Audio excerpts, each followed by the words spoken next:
Салам достор, байланышта Санчо Бей каналы. Бүгүн катталуучуларыбыздын биринин көптөн бир суранычы менен 2020-жылы чыккан Кылыч чебери аттуу тасманы көрөбүз. Андыктан тасмага көңүлдү коюп алдыңкы мүнөттөр мыкты өтүшүнө ишенип, кунт коюп экранды карап калган болсоңуз талдообузду баштайлы.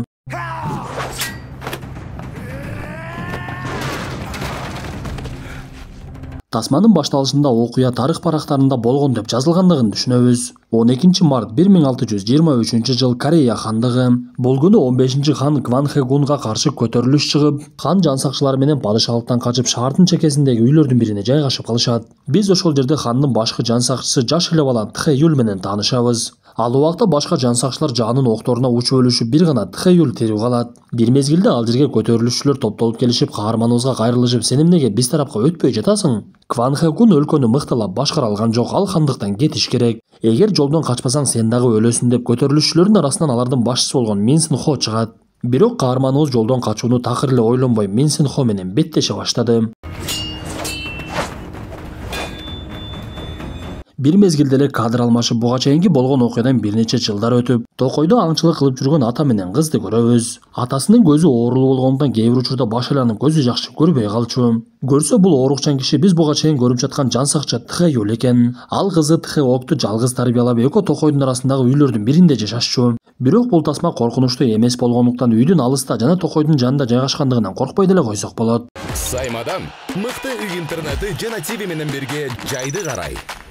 Интернет секундасына 300 жана 500 мегабитке чейин. Ылдамдыгы тим эле кайф.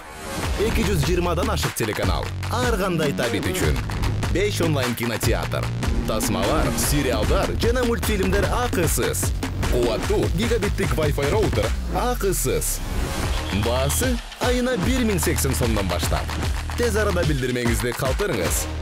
Бир күнү үй бүлө дарыгер чакырып, дарыгер Тхэюлдун көзүн карап, көздүн ичинде кан уюп калган сымал, бирок муну даарыласа болот. Шаарда дарыканаларда чөптөр бар, ошол дарылар менен дарылоону батыраак башташ керек. Болбосо көзү толугу менен көрбөй калуусу ыктымал деп кызына түшүндүрүп ал жерден кетет. Анда кызы атасына көзүңүздү дарылайлы десе, атасы бул нерсеге маани дагы бербей. Көп деле убара болгусу келбей, оорусуна башын деле ооруткусу келген жок. Бирок кызы өзүнүкүн бербей, атасын ээрчитип алып шаарга жөнөп, биз ушул жерде Корей хандыгында эмнелер болуп жаткандыгын көрөбүз. Ал убакта Цин империясы күчтүү чыгып, корейлерге үстөмдүк кылгандыктан корейлер аларга салык төлөшүп, анан дагы Цин империясы Кореяга кол салган мезгилде көптөгөн корейлер колго түшүшүп, барымтага алынып, кул катары кайрадан өздөрүнүн элине сата башташат. Анан дагы Цин империясы өздөрүнүн адамдарынын бири Гурутайды Кореяга жөнөтүп, Гурутай ал жерде элчилик милдетин алып барып, Корей бийликтегилерин каалагандай кемсинтип, ал аймакты дагы өздөрүнүн Цин империясына кошуп алуу аракетин көрө башташат. Каармандарыбыз бул убакта шаарга келишип, Тхэок көптөн бери шаарга түшө элек болгондуктан аябай жыргап, базардан ар кандай буюм теримдерди алып, анан дагы тамактанып олтуруп калышты. Бир мезгилде эле базардын ортосунда кызы чуу башталат. Көрсө кембагал үй бүлөнүн апасы туткунга түшүп, аны кулга айлантышып, үй бүлөнүн акчасы жок болгондуктан кулга айланган апасын сатып ала алышпай, жоокерлерден суранса дагы алар такыр беришпей, ал эле эмес кулга айланган аялдын күйөөсүн сабаптага салышат. Бир мезгилде ал жерге келип калган Корей жоокерлери эчтеке кыла алышкан дагы жок. Анткени Цин империясына тиешелүү адамдарга такыр эле тийиш алышчу эмес. Тхэок муну көрүп адилетсиздикке чыдай албай турса, атасы аны соротуп, "Болду эми кызым, бул нерсенин бизге тиешеси жок, андан көрө үйгө кеттик" деп алып кетип калат. Каармандарыбыз бара жатып, буга чейин Тхэюлдун көзүн караган дарыгер айткан дарекке барышып, ал жерде Хвасон деген кызга жолугуп дары жөнүндө сурай башташат. Анда Хвасон: "Силер айтып жаткан дарынын баасы өтө эле кымбат. Анан дагы чоң жумушта иштеген адамдар менен байланыш болбосо ал дарыны алыш кыйын болуп калат. Силердин алыңар жетпесе керек" десе, муну уккан кызы жини келип, "Эмне бизди кембагал деп жатасызбы" деп атасын алып ал жерден кетип калды. Бирок чындыгында каармандарыбыздын мамлекеттик жумушчулар менен байланышы дагы жок болуп, анан дагы акчасы аз болгондуктан ал нерсени алууга мүмкүн эмес болчу. Ошондуктан Тхэок капа болуп бара жатса, муну көрүп калган атасы анын көңүлүн көтөрөйүн деп, буга чейин ага байкатпай базардан алып алган белегин кызына берет.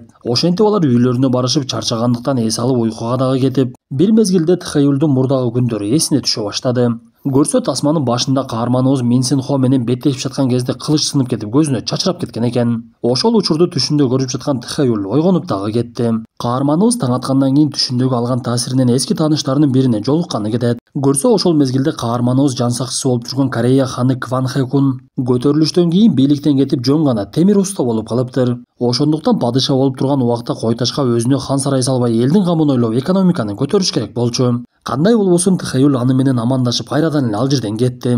Бул убакта Тхеок дагы ойгонуп, бирок атасын таппай калып, өз иши менен элек болуп жүргөн мезгилде буга чейин дарыны кымбат деген Хвасон ал жерге келет. Көрсө Хвасондун Ли Мокё деген мамлекеттик кызматкер таанышы бар экен. Ли Мокё Хвасондон менин үйүмдө каралашканга жаш кыз керек. Мыкты кыздарыңдан бирди бер деп суранган экен. Көрсө Хвасон эс алуучу жай иштетип, анын колунда көптөгөн кыздар эмгектенчү эле. Бирок анын эсине Тхеок түшүп ага сунуштаса, Тхеок дароо эле макулдугун берип, эгер дары алып мүмкүнчүлүк болуп атамдын көзү айыга турган болсо, мен бардыгына макулмун. Жумушту качан башташ керек деп жаткан мезгилде эле Хвасондун эс алуучу жайында ызы чуу башталат. Көрсө ал жерге Курутайдын аскерлери эс алганы келишип, кыздарга тийишип ызы чуу сала башташыптыр. Анда Хвасон бул нерсеге жол бергиси келбей, адамдарынын бирин алып жанагы келген аскерлер менен уруша баштап, бирок Эколоптагы Курутайдын бир аскерине дагы алдары жетпей койду. Бул убакта үйүнө кайтып келип, кызын таппай калган каарманыбыз дагы ал жерге жетип келип калыптыр. Анда Курутайдын аскерлери жини келип, каарманыбызга дагы кол сала башташат.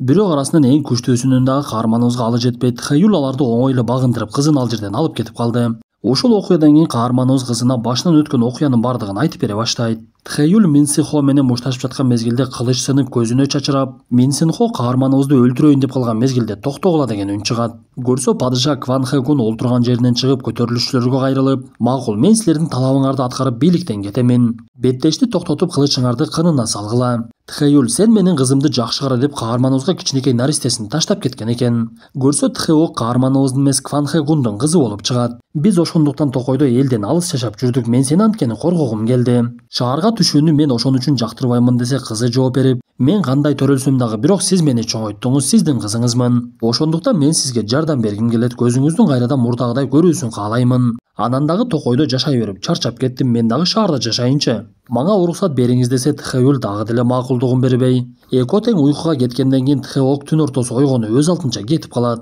Каарманыбыз болсо бир канча убакыттан кийин гана ойгонуп, кызынын чечимин түшүнүп, артынан барып эле Токойдо жайгашкан үйүнө кетүүнү чечет. Каарманыбыз ошентип үйүнө бара жаткан мезгилде эле анын астынан бейтааныш адамдар чыгып, кыймылдар башкача болуп жаткан мезгилде Тхеюл бир нерсенин болоорун сезет. Айткандай эле жашынган адамдар ошол жерде каарманыбызга кол салып, биз ушул жерде Тхеюлдун канчалык күчтүү экендигин көрөбүз. Анткени ал үчөөнү тең көзгө илбей ошол жерде бат эле жок кылып салды. Андан соң Тхеюл кызын ойлонуп дароо эле ошол жака жөнөйт. Бул убакта каарманыбыз тууралуу маалымат Курутайга чейин жетип, анын келтекчеген адамдары Курутайга айтып беришип, Курутай жини келип, мага бул жерде эч ким каршы чыга албаш керек деп бир нерсени ойлоно баштады. Ошондуктан ал адамдарын жөнөтүп, алар Хвасондун эс алуучу жайын келип эле талкалай башташат. Бир мезгилде кызын издеген Тхеюл ал жерге жетип келип, Курутайдын адамын уртокмук ала баштап, аны бир паста эле өлтүрө чабат дагы Хвасонду коркутуп, "Менин кызым каякта?" деп сурай баштайт. Анда Хвасон дароо эле каарманыбызды эрişтип алып, саясатчы Ли Мокёнун үйүнө алып келди. Кызыгы ал жерге келсе, үй жумушчуларын өлтүрүп, аялдардын бирин болсо асып салышыптыр. Көрсө Курутайдын адамдары ал жерге эбак эле келишип, бардыгын жок кылып, Ли Мокёнун өзүнүн кызын жана Тхеокту ал жерден алып кетип калышыптыр. Муну билген каарманыбыздын жини катуу келип, Цин империясына сатылып кеткен корейлердин топтолгон жерине барып, аларды чекеден жок кылат дагы бирөөсүн тирүү алып калып, кулдарды кайда кармагандыгын сурай баштайт. Анда жанагы адам коркуп кеткенден бардыгын айтып берген кезде каарманыбыз дароо эле аны дагы өлтүрүп салат. Сыягы бул Цин империясынын адамдары жөн эле жаткан жылаандын куйругун тебелеп алышты окшойт. Анткени каарманыбыз кызы үчүн алдынан чыккандарды тирүү калтырбай,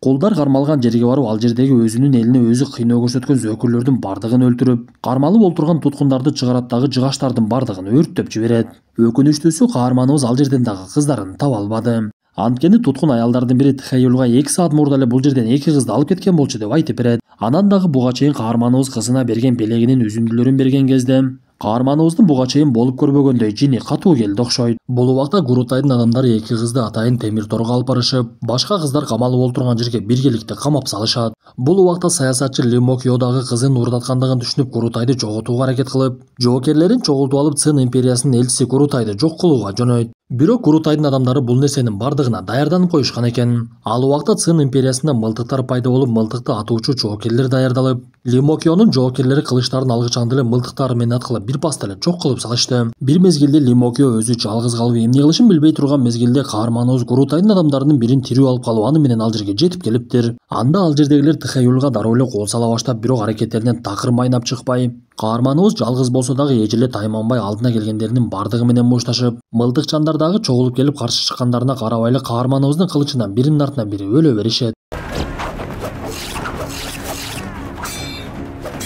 Ошентип мылтыкчандар түгөнгөндөн кийин дагы бир топ кылыччандар келишип, алардын саны көп болгондуктан каарманыбызга кыйынчылык жаралып, аркага качканча мушташып, бирок дагы деле душмандарды биринин артынан бирин жок кыла берди. Ошентип каарманыбыз анча-мынча жаракатта калып, бирок тайманууну эч эле ойлонбой, көзүнүн көрүүсү дагы алсыздап, бирок аркага кайта турган жолу жок экендигин түшүнүп, келгендердин бардыгын жок кылып, акыр аягы Лимокио саясатчы экөө гана тирүү калат. Ошондо гана Лимокио каарманыбызды карап: "Мен сени тааныдым. Сен бир кезде падыша Кванхэгундун жан сакчысы болчуң. Сураныч, менин кызымды булардан куткарчы. Мен кызымды апасы жок чоңойттум эле." Гурутай болсо адамдары менен аны уурдап кетиптир десе, каарманыбыз анын сөздөрүнө көңүл бургусу келбей, "Эгер сиз болбогондо биздин өлкөбүз мындай абалга кептелмек эмес" деген сөзүн айтат. Көрсө падыша Кванхэгунга каршы көтөрүлүштү ушуладан баштаган экен. Көтөрүлүштөн кийин өлкө алсырап, Цин империясынын алдында күчсүз болуп калыптыр. Ошентип каарманыбыз бардыгын жеңгендиги менен бир мезгилде көзүнүн оорусу күчөп жыгылып түшөт. Бул убакта Гурутай орус аялы менен олтурган болчу. Бир мезгилде эле адамдарынын бири чуркап кирип, "Жанагы кылычтын чебери бизди бастырып кирди. Бардыгын жок кылды. Ал сизге келет" десе, Гурутай жини келип өзүнүн адамын өзү өлтүрүп салат.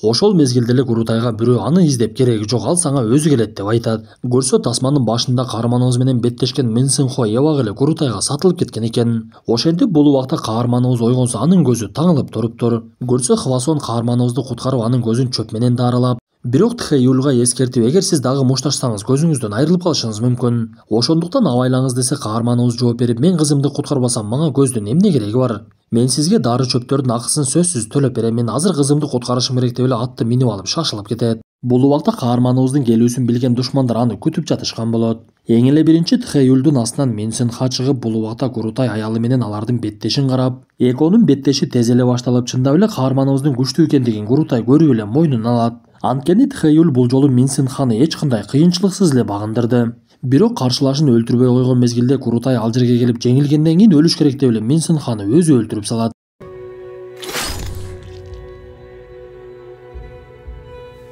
Мындан соң ал каарманыбызды ээрчитип атайын беттешке ылайыктаган жерге алып барат. Ал жерге каарманыбыздын кызынын мойнуна кишен салып, Гурутайдын орус аялы жетелеп келип, Гурутай шарт коюп: "Эгер мени жеңсең, кызыңды алып кетесиң. Жеңилсең өзүңдөн көр" деп Цин империясынан келген өзүнүн аскер башчыларынын бирин күбө кылып, бул убакта ал жерге Хвасон дагы келип калып, бир мезгилде эле беттеш катуу башталат.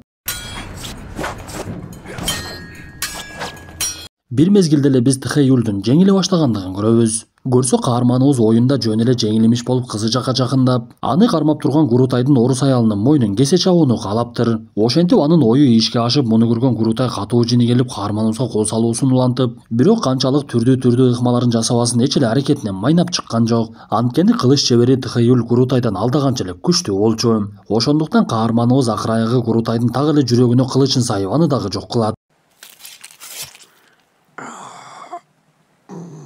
Анда Цин жоокерлери кол салайын десе, аскер башчысы бардыгын токтотуп, "Беттеш адилеттүү болду, буга тийбегиле" деген буйругун берет. Анда каарманыбыз кызы тарапка бара жатып, көзү ошол убакта толугу менен азиз болуп калды. Биз тасманын аягында каармандарыбыз эркиндикке чыгышып, тоодогу үйүнө бара жаткандыгын көрөбүз. Достор, ушундай мүнөттөр менен бүгүнкү тасмабыз дагы аягына чыкты. Тасма жакса мыкты белгисин басып, оюңуздарды сөзсүз калтыра кетиңиздер. Анда эмесе кийинки тасмадан жолугушканча ден соолукту жакшы карап, өлкөбүздү сүйүп, анда тынчтык болуусун гана каалайлы.